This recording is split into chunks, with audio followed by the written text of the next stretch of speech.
So as you can see, the start of this conference today was really, I wanted to start with two things. One is where the world could go, given by Dr. Mitra, and where the world is today, where India is today, given, of course, by Dr. Chavan. What I'd like for us to do now, the next 4 different presentations, is really talk about what some folks are doing, some very, very interesting technologies that are being built. Many of you here, of course, being technologists, would be interested in that, and how they are being applied to the conditions on the ground in India today. And I'll start off, the first of those 4 presenters is somebody who's also a TED Talk person, who's done a great job of a TED Talk, which I would recommend you all see if you haven't already seen it. His name is DSouza, and I'd like to have him come and talk about a very innovative product that his company has developed to help ensure access to blended learning classroom content in even the remotest of schools, regardless of cellular coverage and or internet bandwidth adequacy. Let me take a minute to tell you a little bit about Neil.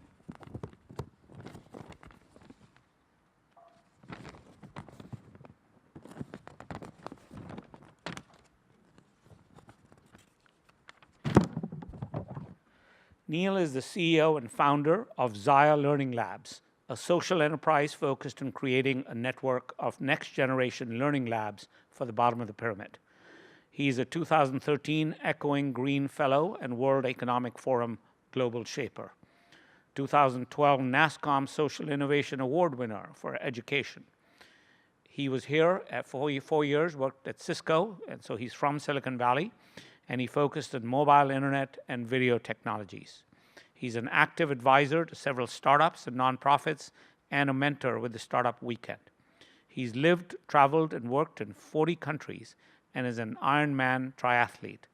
And, this is very interesting, a Limca Book of Records for the longest swim of 79 hours at IIT Bombay in 1997. Okay, Neil DSouza.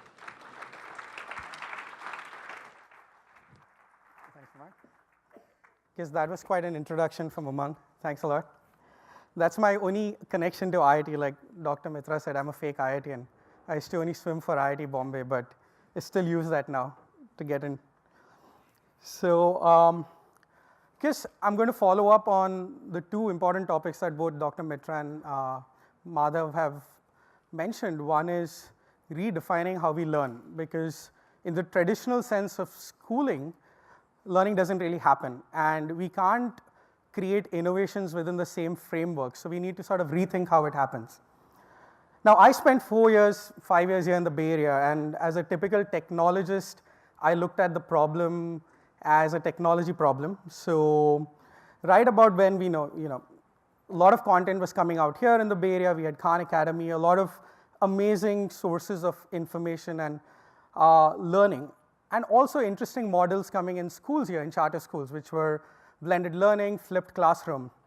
So I set out on my own journey. I said, can I take this and go and implement this in the most remotest schools in the world? So, of course, I picked Mongolia, which is the most remotest part you can go to. And they didn't have any infrastructure, no internet. And I had some interesting learnings there. There was no access. So no matter what content you had with you, children couldn't learn. The experience of learning through technology was not there, because think of it, if you have to spend 10 minutes to download one video and watch it, how long are you going to sit in front of a computer? So the bandwidth issue was so critical that I started approaching it from a bandwidth issue. 2 years later, I've changed my mind a little bit. I've realized that learning is more than access. You have to create a new learning model to actually solve this problem. So I moved back to India, and here was the first challenge that I looked at. This was a school. Actually, Pratham runs a learning center in the school. It's a typical low-cost private school. It's not a government school. The students pay 200 rupees a month to learn here. Medium infrastructure, according to at least Indian standards. And how could we use the space to convert it into a high-impact learning environment, almost like a soul? So the way we looked at this problem is experience, and I use experience because I think that's the most crucial element when we are using technology. Experience in terms for the teacher, experience for the student. So the way we looked at experience is, can we give a classroom in a box to the teacher that is so simple for her to use and set up that she does not need to be a technologist. Now, if you look at technology in schools in India or even in the US, you need an IT person who gets paid $200,000 to fix it and manage it. But a teacher in a remote town does not want to use technology. Why? Because she does not know how to use it. She does not know how to connect wires. So can we give something really simple in a box to them? And the whole experience part really constitutes of three things: access, the pedagogy, and data. Access, obviously, through bandwidth and the availability of resources. Pedagogy, really reimagining and redefining how they would learn. And data, which is so crucial. I mean, you've seen the last two presentations on how valuable that data is. And traditionally, we have operated in education without data. And hence, most of our interventions haven't really been successful. We figured out how do we package these three things into a classroom in a box and give it to these schools. Now, I'm going to geek out a little bit here, because I know there's a lot of technologists. The idea was you can't really take this school to the cloud because there's no internet bandwidth, and we need to sort of rethink how access will work. So can we leverage the 3G infrastructure, 2G, and create a product that is really simple for a teacher to take into a classroom and use? Came out with what we call an education micro cloud or a class cloud device. This is a small box. It fits into your backpack. It's really tiny. It has 3 terabytes of storage, runs on a battery pack, has a learning platform that really understands how children are learning and adapts, and works both wireless and Wi-Fi. So the idea was just like a phone. Can a teacher walk into a classroom, turn it on, and start learning? Can the students start learning? So you build this device. It's in around 40 centers, different parts of the world: South Africa, Mongolia, and a lot in India. The idea was that this should work irrespective of what the end device was in the student's hand, because we didn't want to preach about tablets or laptops. Now, taking this cloud, this was just the internet access device. What about the remaining things? So we worked with some schools here, including the D School in Stanford and SFSU, and said, can we package everything into a small Apple-like product that you could go and buy off the shelf and set up your classroom environment? So you can see a few things that we put into the box. We put the cloud, we put a battery pack, so classrooms are actually running. Because one of the issues is that if even there is internet and all the computer terminals are dead, nobody's going to sit and learn. And we used to have teachers run out, turn on the generator, and then you have this kerosene generator running in the background. The experience for learning was terrible. So we packaged all of these things together so that we could really create a blended learning environment. And what I mean by blended learning is taking the traditional aspects of small group instructions where the teacher is actually working with some children, allowing one-to-one learning with self-discovery, which is what Soul does, where children can actually pick up a device, go and explore what they are learning today, discover new content, take some tests so we get data, and a projector just in case the teacher really doesn't know how to teach. So you package that all together into a Zaya lab kit. Now, the second component, this was access, was the pedagogy. So a very interesting quote by an ICT consultant: tablets are good, content is better, and teachers are the best educational ICT investment you can make. We all know from the last 2 talks that the quality of teacher really decreases. So as you go further rural. So our challenge was, okay, we can't really train the best teachers to use this.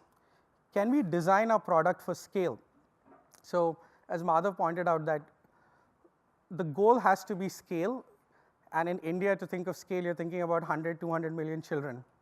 Now, we have an opportunity in technology and product design that can allow us to incorporate certain elements into the product that will make a baseline assumption of the teacher's intellectual level. Our teacher's intellectual level was a house mom, just like the granny. We said the teacher, someone you can find from their community, whose kids are in the same school, that we are going to implement this project in, so they'll never leave that community. Assuming that baseline level, what tools do we need to put into our product that the teacher can implement a really nice environment for children to learn? So we use 3 things. One is blended learning as a model, guided lesson plans. Now, I know a lot of educators hate this idea of guided or scripted lesson plans because it, affects the creativity of a teacher.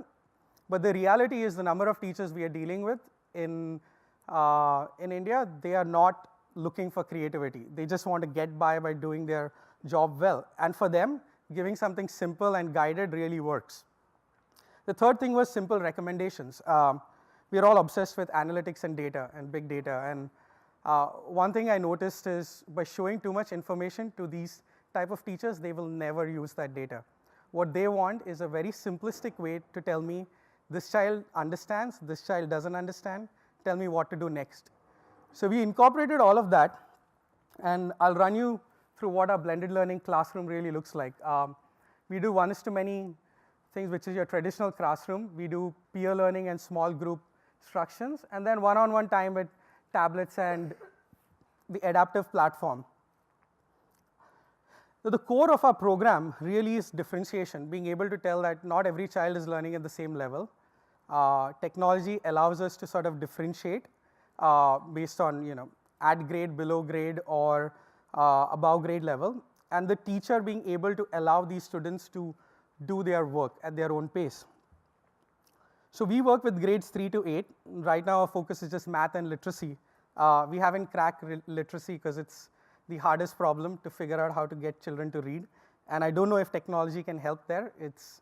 I'm still trying to figure it out. But in math, it certainly did. And over the 3 years, we've got some interesting results. Now, what a sample guided plan looks like. To explain to a house mom what differentiation means is very complex. So what we did into our product itself is, this is something the teacher sees on a tablet. So as she navigates, it tells her what to do with different groups of students. And it can be something simple as watch the video, stop, ask a question, and a very scripted curriculum for what to do with the lower order children. We go as far as even telling them which are children in the lower order and higher order. So rather than just seeing names, we visually separate the class into different groups. And what we want to do next year, or we're going to do next year, is take this to a third group, which is peer learning or project-based learning. So now the teacher knows I can do 2 groups. What do I do in the third group? Let me pair the higher order kid with the lower order to get them engaged. So this is something that the teacher does on the tablet. And what is interesting for us is we can sit down in Bombay in our office and track how teachers are moving. So if you see the timer down there, it's actually tracking the time as teacher moves. So we see their time on task. At the end of the lesson, if they have any issue, they just click 2 buttons and say, I had a problem teaching this, I had a problem teaching this. So remote town connects through 3G to our box, and we get the data overnight in our center. So we can now sit down and see what plans are actually working, what's not working, and it allows us to tweak it because we have a set of teachers sitting down who can tweak this so that the next day they have something better. So it's a lot of controlled environment, but this is where I think technology really can operationalize and help in education. I'll give you an example of this school. This is the same school you saw in the slide before, which is the low-income school. We converted that into really our first lab in Bombay. You're seeing a bunch of children over there watching, this video. Did any of you watch Felix Baumgartner jump from space? The guy who, all right, just a few hands. This is a school where they probably would have never been exposed to something like this. The day he jumped, and this was streamed live on YouTube, 15 minutes later, it was synced to our boxes on the class cloud, and we had this teacher show this to the group of students there. The reaction was amazing because these kids didn't know what space was. These are 6th graders. They didn't know what gravity was. They didn't know what a spaceship was, what fuel was. And the teacher used this video to teach over 50 concepts in math and science, right from space. And the potential was so amazing that we saw children asking more and more questions and being more engaged with learning. So we took that, and this classroom really became our showcase for what can be done with, in a classroom which is just 200 rupees a month.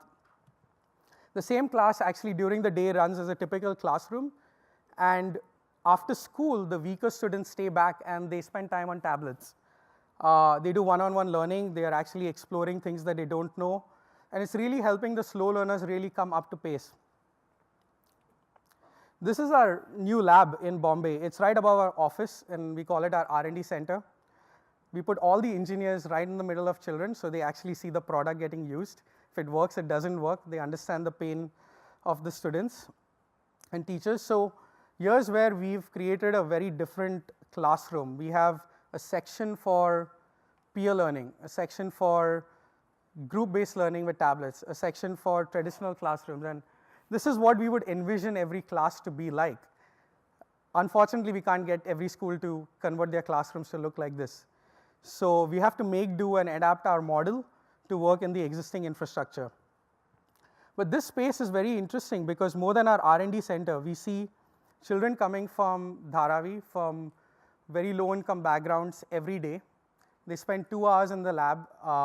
One group sits with the teacher, the other group picks up a tablet, and they have shown over 20% improvement in their math over the year. And it's amazing because now the parents are paying for this. They're coming and saying, you know what, we'll pay 150 rupees. Please run your lab again. And over the summer, we are now running the first maker lab in Bombay. So we'll actually have most of these kids, whatever they have learned in maths and science, actually do it with robotics, do it by project-based learning. So it's a good sign for us because as a technologist, shows that I'm doing something right, want to continue doing it. These are some of the remote schools in Bangalore. They're again low-income schools. This is our product in action. We have around 40 to 50 tablets in these classrooms. Children are learning continuously. They don't need access to internet. We do also assessments through it to really understand. So these are just some of the classrooms. This is a school which doesn't have benches. Children actually create sections themselves, which is great for us because we don't need to redefine the school. Here's where we are right now, trying to measure what's the impact that Zaya has had really on the learning. On the classroom, I think our impact has been being able to convince the teacher to implement this model, and by giving her something really simple as a technology tool to make this happen. We see students really engaged. They ask the questions that you would never imagine them asking. They are getting access to content that they would never have. The third and most important thing is for us data, because now every intervention we are making, every content we put out there, every test, every lesson plan is based on data that we are collecting from schools that traditionally you would not have access to, because we don't have access to volunteers who would go into the field and do it. I think that's where technology really can help. It's just some examples of the schools where we are doing a project. Now, here's my 5-year goal. Today, the amount of intervention to get this program running is, the blue indicates how much teacher intervention is required. We have to spend on training. We have to get teachers really up to the level of using technology. Technology's impact is the red part. It's still small. And the green is where we want actually teachers to spend most time in, which is the creativity and really engaging kids. But we are nowhere close to that.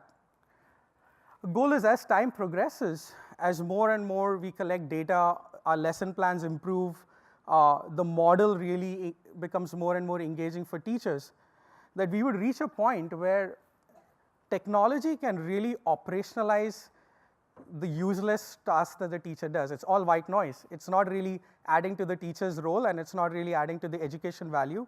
Can we take that away and put it into tech? So our goal is by 2019 to have the teacher spend more time doing what she's supposed to do, which is being a house mom, being an admirer, being an instigator for them to be creative, and really reducing the time they do with tasks that are not adding value. So here's where Zaya is. We have today 2,000 students in our program. We're still very small, but these are 2,000 students who are going to continue, and this year we are targeting 10,000 students. It's really small in terms of the scale that a problem we are trying to solve, but one of the things I've learned with technology in education is that it doesn't work like it works with other sectors. Education, in the past, when we have put technology in it, we have tried to do too many experiments at scale, and once we roll it out, we have to pull it back when it doesn't work. And you've seen that with examples like OLPC, and there are many other examples out there. The way I look at it is it's like a drug. It takes at least 8 years of clinical trials at small scale. Let's figure out what is the right model, what is the right solution for a few years. Once it reaches that number, scale will happen by itself. So our goal is figure out the right drug, test it out again and again for the first 5 to 8 years, and then we have change agents. We'll have maybe Pratham, maybe the government. We have low-cost school providers. I mean, Bob's here. He's financing low-cost private schools, setting up innovative schools in India, and we can work with such players to actually change and redefine how technology can impact education. So that's where we are. Thanks a lot.